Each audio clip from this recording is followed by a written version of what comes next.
वल्लाहु यहदी मन यशाउ इला सिरातिम मुस्तकीम। और अल्लाह जिसको चाहता है जो लेना चाहता है, जिसको चाहता है जो इख्तलाफ को दूर करना चाहता है, किसको चाहता है जो चाहता है, फिर सिरात मुस्तकीम की तरफ अल्लाह ज़रूर हिदायत देता है। ये दुआ तो हर सलात की हर रकत में मांग रहे हैं, इहदिनस सिरातल मुस्तकीम, इहदिनस सिरातल मुस्तकीम। कहाँ पाई जाती है सिरात मुस्तकीम?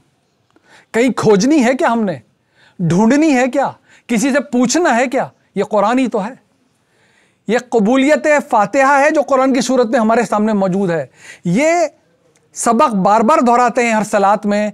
फातिहा ख़त्म करते ही कुरान का हिस्सा जोड़ते हैं कि अल्लाह ने दुआ कबूल कर रखी है। अब जो चलने की बात कर रहा हूँ तो चलने की तौफीक मांग रहा हूँ, ये नहीं मांग रहा कि रास्ता कहाँ है नज़र नहीं आ रहा।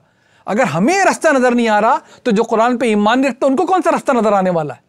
इस रास्ते पे चलने वाला बनना था मुझे, और मेरे किरदार से वाकिफ़ होना था दूसरों को। तब उनको पता चलना था कि जी आखिर ये कौन शख्स है, इसमें ये किरदार कहाँ से आया। ये ना मुल्क के कानून में लिखा है जो कुछ ये कर रहा है, ना कहीं के कानून में। इसकी नज़रों में हया कैसे आ गई? ये इंग्लैंड में तो हया वाली आंखें कहाँ से आई? अमेरिका में तो हया वाली आंखें कहाँ से आई? ये पाकिस्तान में तो हया वाली आंखें कहाँ से आई? ये कहाँ से आई?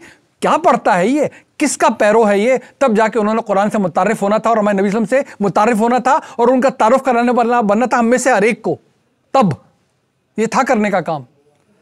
और मैं करता जो कुछ भी हूं और दूसरों को बुरा भला, और अपने लिए मेरे पास कोई नसीहत नहीं, कोई वाज नहीं है मेरे पास। मेरे नबी का काम लोगों को एक करना था, एक उम्मत बनाना था, एक दीन पे लाना था, आखिरत के बारे में हर इबहाम, हर इख्तलाफ को ख़त्म कर देना था। किस तरह? उस हिदायत के ज़रिए जो मैं अपने नबियों को वही के ज़रिए देता हूँ।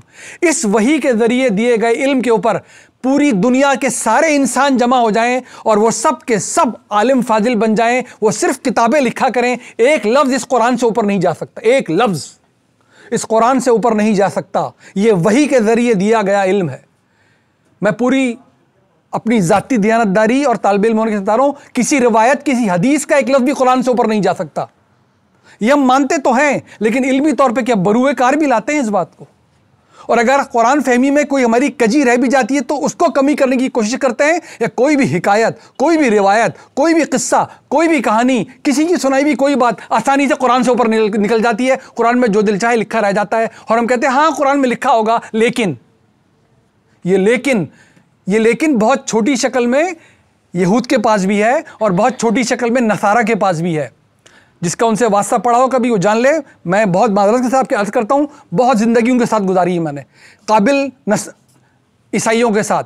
यहूदी तो बरहरस मुझे कभी नहीं मिला कोई, वो सब जानते हैं अनाजील में क्या लिखा हुआ है, उनको पता है अंजीलों में लिखा हुआ है कि कानून तौरात का चलेगा।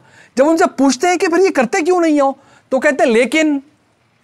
मैं सोचता था ये लेकिन ने इनको कहीं का नहीं छोड़ा। उस वक्त मैं सोचता था इनके लेकिन ने इनको कहीं का नहीं छोड़ा। मैं पूरी दर्दमंदी से आपसे अर्ज़ करता हूँ, उनके लेकिन बहुत छोटे छोटे हैं, बहुत छोटे छोटे। मुसलमानों के पास इतने बड़े बड़े लेकिन हैं, जो कुरान की रोज़ाना सुबह शाम सफ़े पलटते हैं, उनके लेकिन इतने बड़े बड़े हैं। सब कुछ लिखा है इस किताब में, लेकिन लेकिन लेकिन लेकिन के बाद जाने किसका नाम है हमारे पास। अपने वालिद साहब से लेकर जाने किस किस के नाम है जो अपने लेकिन में डाल रखे हैं। ये किताब वहीं की वहीं रह गई। हिजरत करना इसको नहीं कहते कि मैंने कुरान को हाथ नहीं लगाया।